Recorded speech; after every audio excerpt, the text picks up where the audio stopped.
If a high school player does anything similar to an NBA player, they are already considered the next one. The next KD, the next Curry, even the next Dirk Nowitzki. People just be saying anything. Now, even though it is entertaining to talk about and it gets lots of views, but it's just that it's really bad for the high school players in the long run, and I'm gonna show y'all what I mean throughout this video. The number one reason it's bad for the high school players is obvious, bro. It's just too much hype. High school players are being hyped up online to the point where it seems like they are unstoppable. They got highlight tapes that make them look like a god on the court, but that's just not the case for any one of them. In no way am I trying to say they are trash. These kids put in a lot of work on the court and they gonna get whatever they deserve, but nobody plays perfect. And the people that watch their highlight tapes just judge them off everything that's good.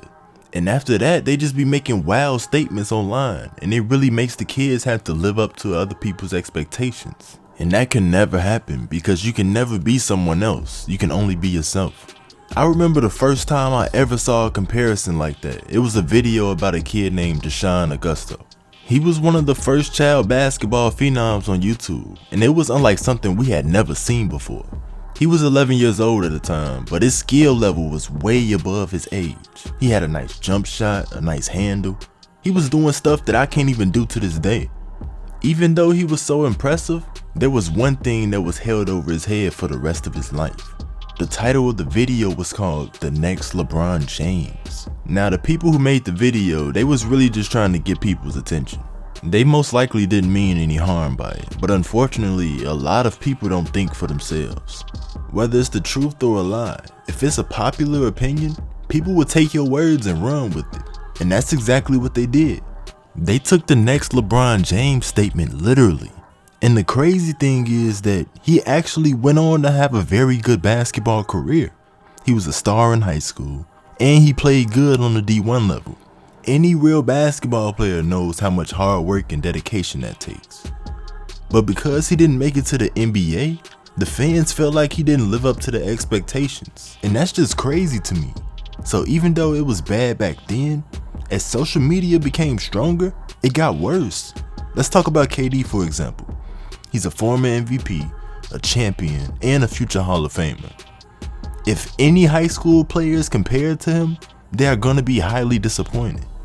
And it's not just Imani Bates, it happened more than once. Believe it or not, when NBA player Kevin Looney was in high school, he was considered to be the next KD. Now, even though he did contribute to a championship team, he's just not KD, bro, and he never will be. And there's nothing wrong with that. They are both two successful players that get paid millions of dollars to do what they do. It's just an unfair comparison though, because if you go back to when he was in high school and compare it to the NBA now, people in the comments be trying to make it seem like he just fell off, and that's just not right. So when I see players that's in high school right now being compared to NBA superstars, I just know it's gonna be even worse. Social media is much stronger and people never forget things. The only way that you can live up to the hype is that you gotta become much better than the person you were compared to in the future. It seems impossible, but it's been done plenty of times before. Just look at the stars of the league now. When KD was a rookie, he was compared to Dirk Nowitzki and Tracy McGrady. And I think we can agree that he's better than both of them. LeBron was compared to Magic Johnson. That one was actually kinda valid, but it's only one king, bro. And last, Damian Lillard was compared to Jay Williams and Jared Bayless. Now that we look back at it, it's kind of disrespectful. But he was a rookie when they said that, so they gonna get a pass. With all that being said, it's still possible for kids that's hyped up in high school to live up to these high expectations. They just gotta continue to put the work in and keep getting better. But as always, we will have to wait and see. Peace.